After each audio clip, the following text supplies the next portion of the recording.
Good morning, everybody, and welcome to the Rundown. Hey, Mike. Mike. What day is it, Mike? Leslie, guess what today is? It's hump day. Woo-hoo! Welcome to the hump day version of the Rundown. I'm your co-host, Mike P. Waworski. Yes, we're having a good, fun day on hump day. Here for you to talk about the new 2A News with conservative views. That's right. That's the motto of our show, 2A News with conservative views. That's us. 2A News or conservative news. And listen, before we get started, I want to apologize to everybody yesterday. I've gotten some feedback that said I looked like I was sleepy. That was all acting. Okay, I've got the voice thing down from the radio. Now I'm working on the visual stuff. Today I'm going to look like I'm cross-eyed. That's what I'm going for today. So let me know if it's working for you. Cross-eyed. Check. Well, judging based on some of these stories, there's a lot to be cross-eyed about. Right. Well, the first story that I wanted to talk with you guys about is, you and I, Mike, we read a lot of Lee Williams. He writes some really good stuff. Recently he wrote a piece specifically talking about the Associated Press. In particular, talking about how the Associated Press, in a particular article, but then he goes back to note throughout a number of articles, how basically the Associated Press is basically, they are the propaganda arm, or at least one of the mainstream media propaganda arms for the anti-gun movement. And he points out in this particular article where literally it had to do with I believe it was the state of Iowa passing basically constitutional carry, or at least getting closer to constitutional carry. Right. And he proceeds to then go, or the author of that particular piece goes on to spout a bunch of things in the article, or at least leads you to believe a couple of things that are true, that happen in terms of gun sales, like the fact that you can go on some gun website and get a gun without a background check, you and I might know just aren't true. Yeah, well, I mean, listen, if you go to loophole.com, you could probably buy it on the internet there, because we know you can get all kinds of guns through this imaginary loophole. Lee's a great guy, Lee Williams. He is the gun writer, in case you want to look him up. In fact, he just started a weekly article now for AmmoLand that you'll see him. He's a great investigative journalist, a real investigative journalist. And he's always a great pleasure to have around and a good guy to know. But yeah, watching the AP and how biased and how untruthful they have become concerning everything Second Amendment and everything firearms has become, and it should be embarrassing to them. There should be other media outlets out there that, even with social distancing, don't want to sit next to them in the briefing room. They have become the laughing stock of falsehoods. Well, and that's the worst part about it all, is even when you look at the headlines, in the headlines themselves, first of all, it's editorial in their headlines. But then when you go through and you actually read the articles, just how bad and inaccurate a number of them are. And I had an interview with an AP journalist about a month or two ago, and we talked about this. I said, look, I want you guys to get it right. I want you to get it right because I want you to accurately report the news. I said, but when I see some of these things that, number one, are clearly slanted, but then number two, where you just flat out get it wrong, totally wrong. I said, it ruins your credibility, and it makes it so that no one can really feel like they can have, they really have an unbiased place to go and get news. And quite frankly, that's just how it is right now. You just don't have an unbiased place to go get news. And that's why even when given the opportunity, if they'll call me and they'll just on background want to know and understand stuff, I will give them information, because once again, I want them to get it right. Yeah, I've got the same thing going here, Craig, and I know you and I have talked about this before, and this is one of the things that we both spoke about at the Gun Rights Policy Conference. I've got the local Fox media here that calls me when they need even just facts checked. They'll call me for that, or they'll call Earl or Kevin, my co-hosts on Arms Room Radio. They'll talk to one of us to get it right. It's a nice to see, but even at the national level now with Fox, we're not seeing that. We're seeing the incredible amount of bias swinging once again towards the current administration and the administration's policies. Hell, Greg, you watched the president's press conference. All they did was kiss up to him the whole time. Oh, Mr. President, we know that the immigrants are coming here because you're such a wonderful man. Could you tell us more? Just crap. Just biased crap is all you're going to get. If you want your own news, seek it out. Find your own news source. Find your own reliable news sources and go with it. That's what you have to do. Ask questions. Don't accept what's fed to you. Well, exactly, because because in the end, that's what reporters are supposed to do. Right. But we can't rely on them to do that because, for example, a great example is if we had known that, well, then we would know a lot more about David Chipman, the president's nominee to the AFT. Oh, I'm sorry, the ATF. AFT.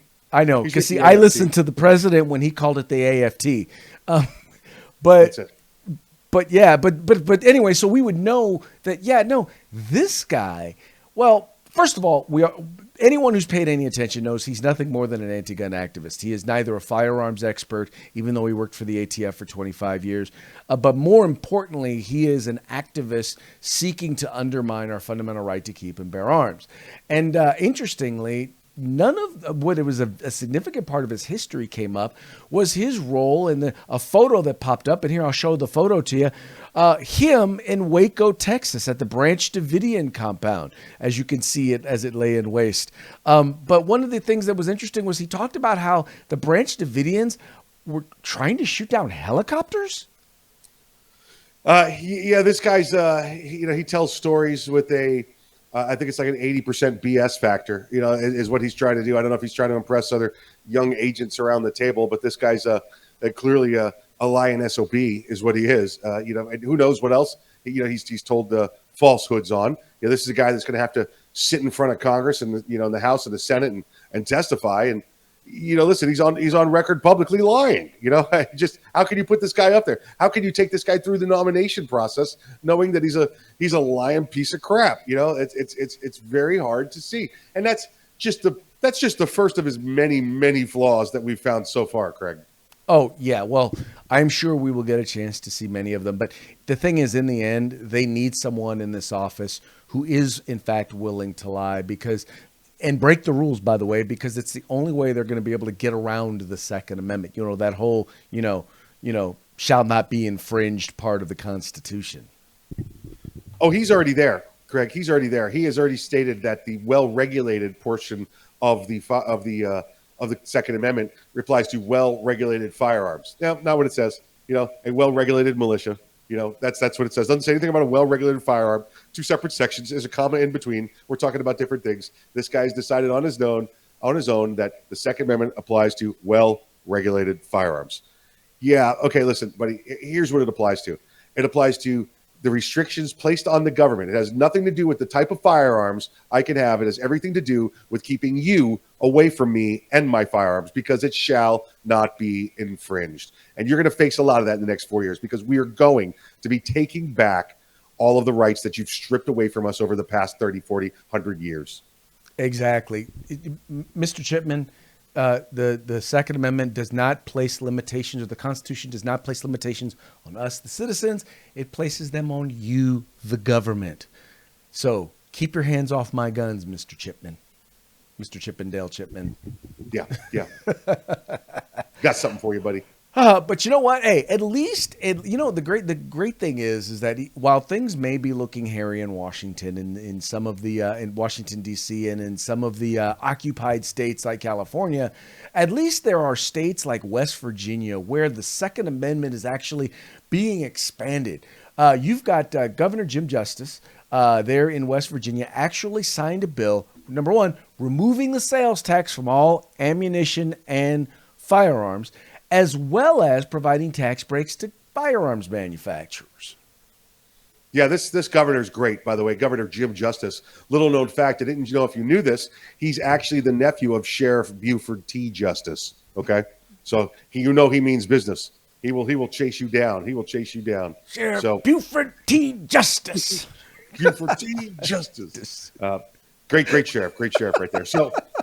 Yeah, listen, you could now you go to West Virginia if you're legally able to purchase a firearm in West Virginia, and you could buy your ammunition there, you could buy your firearms there, and you're not paying any tax. And this is not one of those tax-free hunting weekends or sportsman weekends. This is it. Oh, and by the way, if you're a manufacturer, you're not going to pay any business tax. Guess what? If you buy gun parts as your manufacturer, you're not going to pay any business tax. You buy machines to build your firearms with, you're not going to pay any tax. Guess what kind of business the governor is going to get from the Northeast as they continue to oppress our friends in the northeastern manufacturing of firearms arena. I wonder. Yep. Yeah. Listen, it's bring your business down, bring your shoes down, do whatever you want to do. Welcome yourselves to West Virginia, and you're going to have a good old time. West, by God, Virginia. I believe that's in their state constitution, by the way. Yes, sir. Well, now, right next to West Virginia, is Virginia. And there's something that's going on there, something that I wanted you to kind of speak to, because, with you, all the work that you do with law enforcement, I think you kind of get a chance, and as a firearms trainer, I think you kind of see this from a perspective that the average person doesn't. This is a situation, the incident coming from, you had two officers who pulled over an individual who is active duty military. Evidently, he didn't have a plate on the back of his car. They could not see the temporary plate because it was a newly purchased vehicle inside that was taped to the window inside, whereby, frankly, the windows were tinted.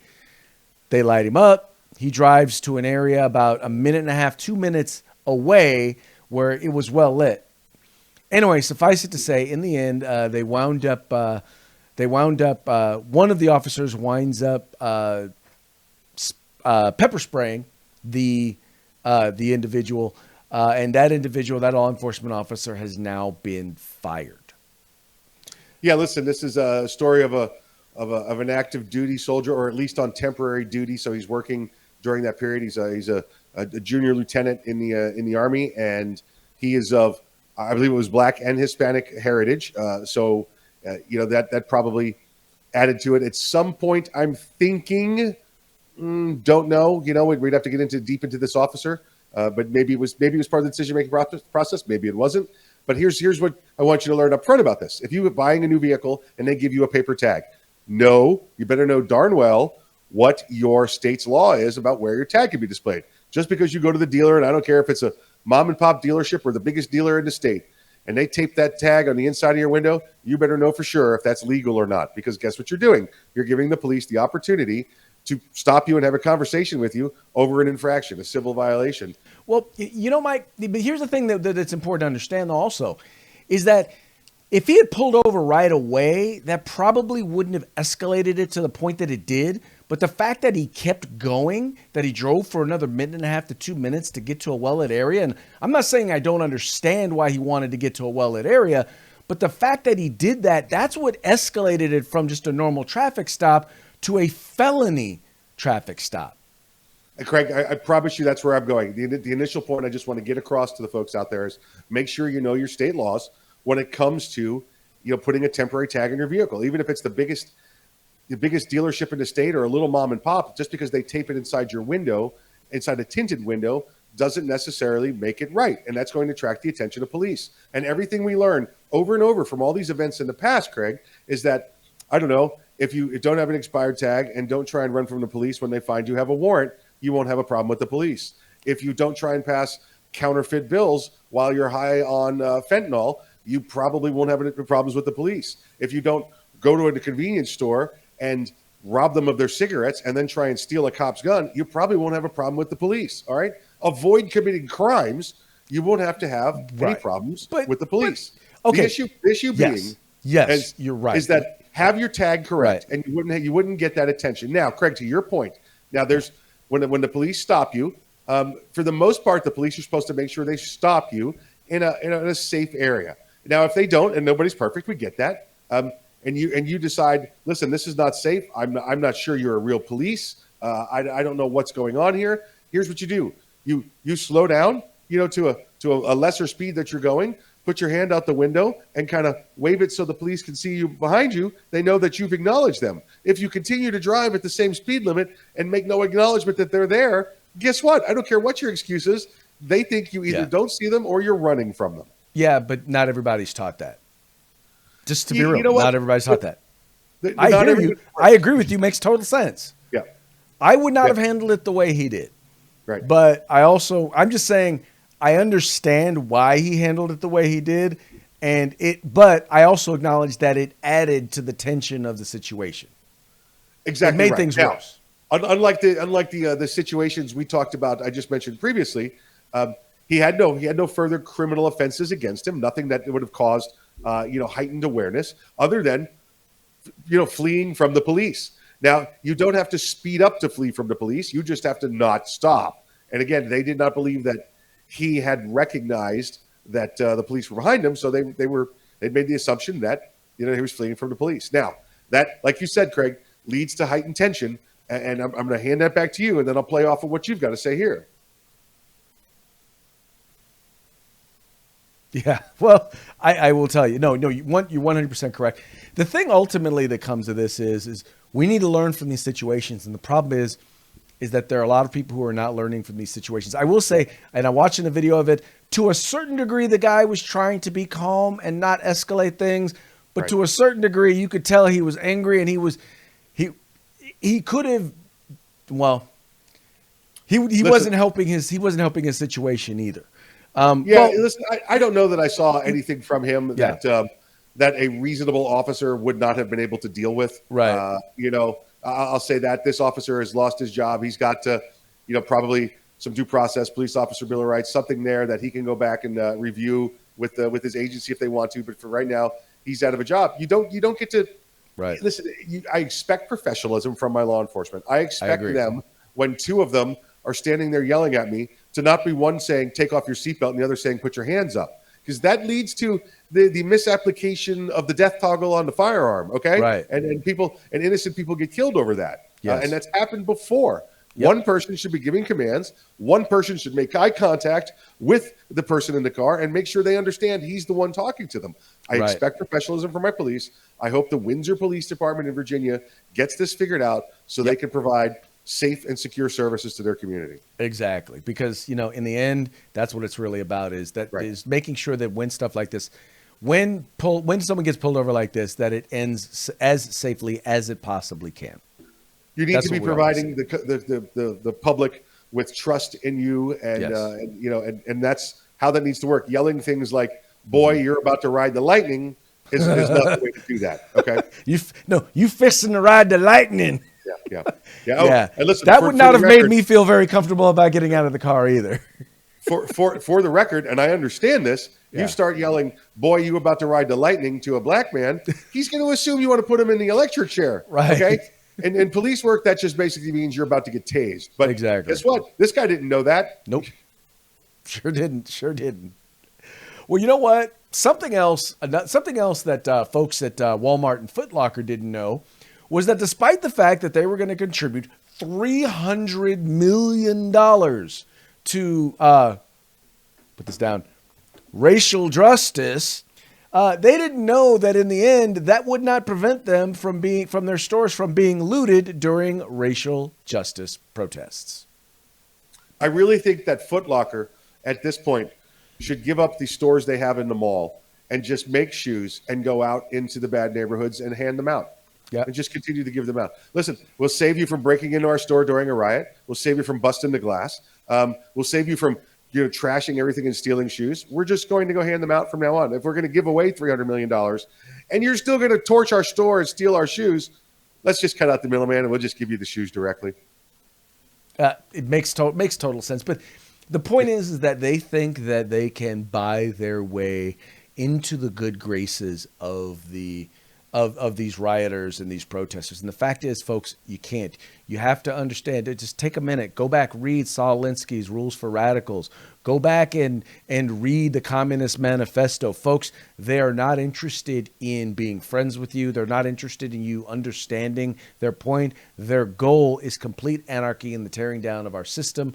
If you don't wake up to that reality and stop supporting things and policies that, quite frankly, are going to do nothing more. Because, see, once you support the social justice or the racial justice policies, all they're going to do is they're going to want to come back and get more. And then they're going to want more. And then they're going to want more. And eventually, they're going to ask for something that is completely and wholly unreasonable. You're going to say, yeah, that's kind of unreasonable. And then they're going to turn on you as well. Yeah, listen, we're not talking about a $100 donation, a $20,000 donation, a $50,000 donation. $300 million. $300 million. That's probably enough to buy each one of their peoples a nice house in Los Angeles or some property in Georgia. Oh, wait, that's yesterday's story. I'm sorry, hold on. But listen, $300 million is enough to where you would think, please don't torch my place. It's not. Stop donating money. The individuals stop donating any money. The corporations stop donating the money. You're wasting your time. It's just like Craig said. We're about anarchy. And if you want to give us money in the course of our anarchy, we'll take it. But we're still about anarchy. Well, exactly. And that's why, for example, and this kind of leads us into today's parting shot. You have the media that's going in and that's reporting on this stuff. And the funny part is the media is totally on the side of the rioters, and they're going to do everything they can possible to make the rioters look good. But in the end, the rioters don't care. They really don't, because they are not interested in the truth.